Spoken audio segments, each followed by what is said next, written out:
A day in my life as a 22 years old living in Cavite. 40 days ganap. At ayan na nga, nakalimutan ko nga mag-video pala kanina umaga pag-isip ko kasi wala, tulala pang ending yun noon, kaya wala siyang time mag-video. At ayan nga, naisipan niya na mag-vlog kasi wala siyang magawa. Kaya yan, nagre-repack lang siya ng mantika habang may kachikahan siya dyan. And time na yan, talagang tignan mo naman yung plastic ko, sobrang tikit. Ang hirap pa talaga ako that time yan. Pero buti naman, mahaba pasensya ko. Charis. And ayan, ngiti, tawa-tawa siya dyan, no? Akala mo may nakakatawa, charis. Para sa mga ano dyan, nagtaas na palang mantika, no? Ayan na nga, may bumibili na nga. Wait lang nga, hinaan muna natin. Ayan, grabe mukha ko dyan. Ang taba pala dyan, no? And yun nga, diba? Sa sobrang ingat natin, tumaba na ako ng gusto. Ewan ko ba, kasi hobby ko kasi kumain, hindi mangialam ng buhay ng iba. Diba?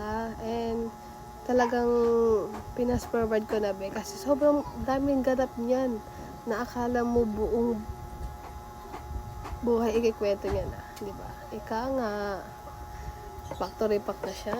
At talaga namang ay, yes ko po. Ayan na nga. Nagpunas ako sa media kasi sobrang labo na. May nag-Gcash nga pala dyan that time.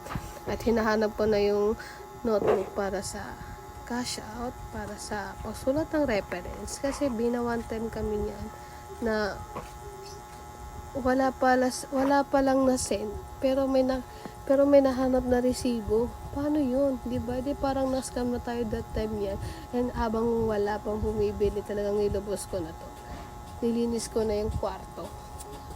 Actually, higaan ni kuya yan. And, syempre, ganun talaga sa umaga, pumisali ka ng higaan. And, kailangan nang linisin at likpitin na maayos. At saka yung time na yan, nanggugulo talaga si Kobe, di ba?